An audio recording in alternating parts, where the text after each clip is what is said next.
Can you give me one specific example of a solution that the president has put forward that is lowering the cost of health insurance and healthcare costs beyond prescription drugs?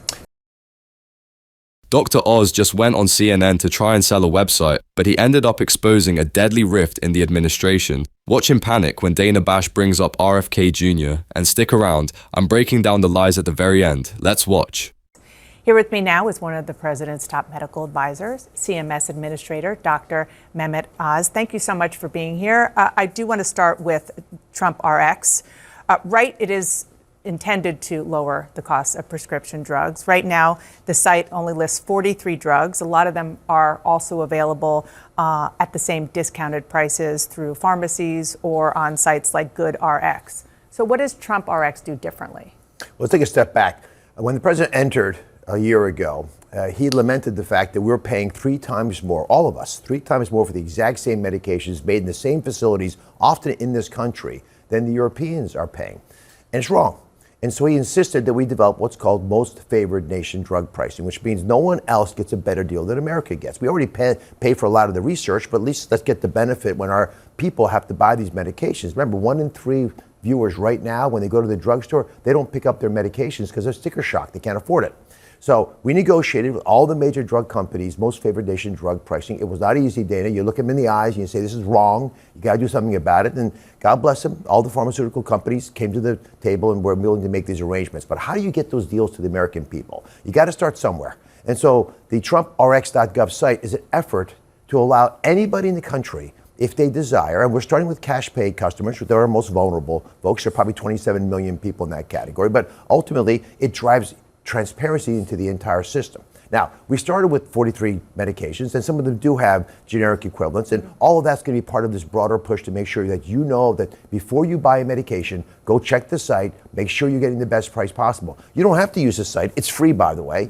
I think many people will use the site. We've already had millions of people, unique individuals, come to the site, tens of thousands of prescriptions already downloaded. You can take it to a local pharmacy, to a mail order pharmacy, sometimes get it directly from the manufacturer. We're agnostic to that.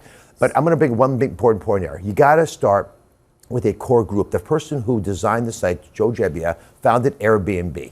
That's the kind of massive talent you bring in. He didn't start with every apartment in the country. He started, or the world, he started with a few. And Ed Korstein, who designed it, wonderful engineer, they wanted to make it work perfectly the first time and then build on top of it, which is what we're going to do. Okay, so it's a building block. And you said, and this is important, this right now is intended to benefit people who don't have insurance to help pay for prescription drugs. But nearly all of the drugs right now on Trump RX are widely covered under insurance. So the fact that you have on the website a warning that says if you have insurance and copay, go check that out. So the question is, how is this going to help lower prescription drug costs for everybody eventually, including those who have insurance? So let's take a couple of specific examples. Let's take the weight loss drug, right? The GLP-1 medications. Well, that's in a lot of cases not Exactly. That's often not covered by your insurance. Even like here at CNN, I don't know if you're covered, but there's about a 50-50 chance you're not for all your employees. And so if you're covered with insurance for the GLP-1 drugs, you're going to use that insurance because it's less expensive to you. But the employer, CNN, will look to see that's the price on the website's lower than what they're actually getting from the middleman that's reselling the product. They're going to say, I don't want that. I want the better price. Yeah. And you, Dana, if you desire, because you don't have the insurance for whatever reason, to buy it on your own, you can buy it for a price now. It's about $150. By the way, there's a weight loss pill now, not just an injection. You can now get that pill for $150 bucks. These are instead of over $1,000. That's an example of a drug that isn't covered in a lot of places, that where you could on Trump RX get a lower price. My question is, the majority of people in this country are insured, but even under that insurance, prescription drugs they're still very expensive, and this doesn't address that problem. Oh, it does address it because over time, as we add more and more medications to the list, all of those prices come down. And there are some categories, take the fertility drugs, where it's a 90% reduction in cost. That's a place where most Americans don't have insurance coverage. There are others like asthma medications when they're covered, but when the employer sees that the drug price that they're paying through the middleman is twice as high as what Trump RX is offering to the cash pay customer, they're going to assist. So you're saying it's incentive. Okay, let's talk more broadly about the root cause of these skyrocketing healthcare costs. for a lot of Americans, and that is because the premiums that low-income Americans were getting are now expired. This is as part of Obamacare. You told me here in November that the president is laser focused on this. So far, we've only seen a framework of a plan.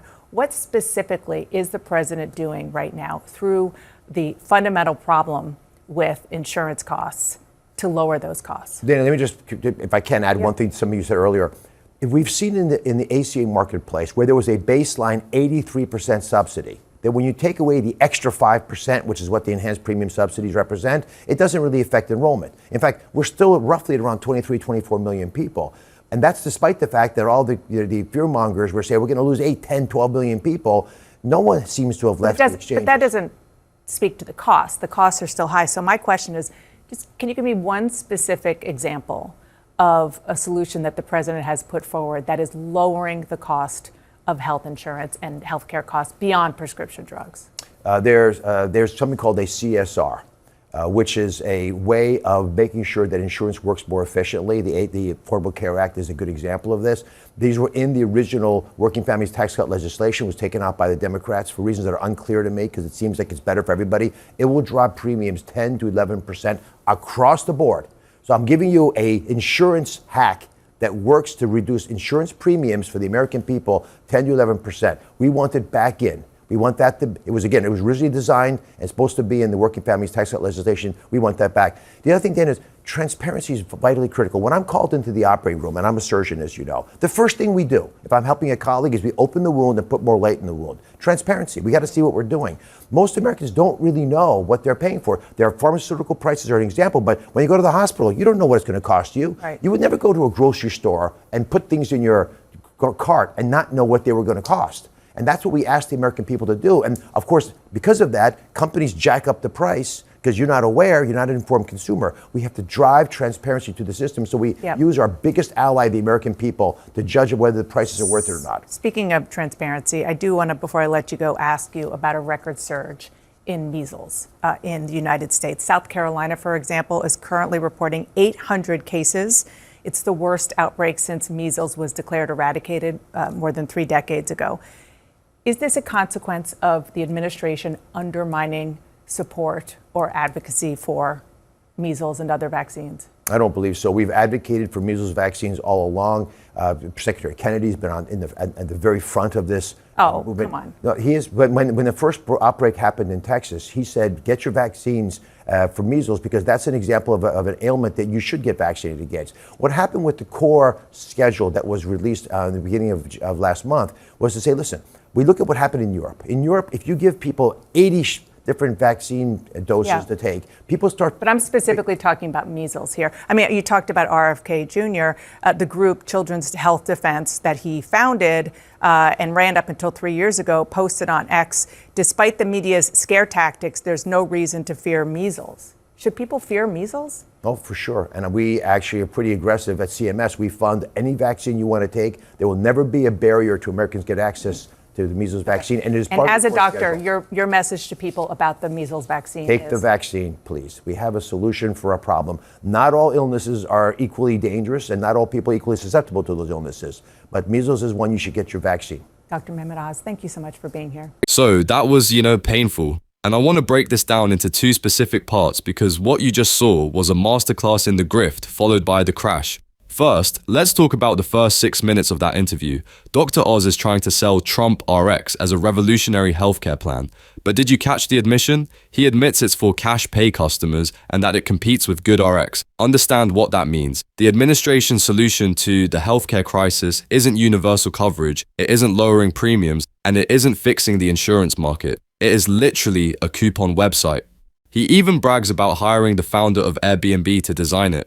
That is the perfect metaphor for this administration. It looks sleek, the user interface is nice, but it doesn't actually own any of the housing. It's just a middleman. And when Dana Bash presses him on insurance premiums, the thing actually bankrupting families, he pivots to transparency. Transparency is great, but knowing the price of the surgery doesn't help if you still can't afford the surgery. But the real story here is the final 2 minutes. This is the system failure. We are currently seeing the worst measles outbreak in decades. That is a direct result of vaccine hesitancy. Dana Bash reads him the tweet from RFK Jr., the man effectively in charge of the administration's health rhetoric, saying, "There is no reason to fear measles." He's a cardiac surgeon, he knows measles is harmful, so he has to concede that. This is the cognitive dissonance of the modern GOP. You have the TV doctor administrator begging people to take a vaccine, while the administration's top surrogate is telling people the vaccine is poison. You cannot have it both ways. You cannot have a pro-science administrator and an anti-science ideology. The result isn't a debate. The result is an outbreak. Dr. Oz thought he could charm his way through this interview. Instead, he proved that no amount of slick websites can cover up the fact that this ideology is getting people sick. I want to know what you think. Do you think Dr. Oz is going to get fired for contradicting RFK Jr., or is he just the sane face they keep around for CNN interviews? Let me know in the comments below, and if you want more breakdowns of the hypocrisy, make sure you hit that like and subscribe button. I'll see you in the next one.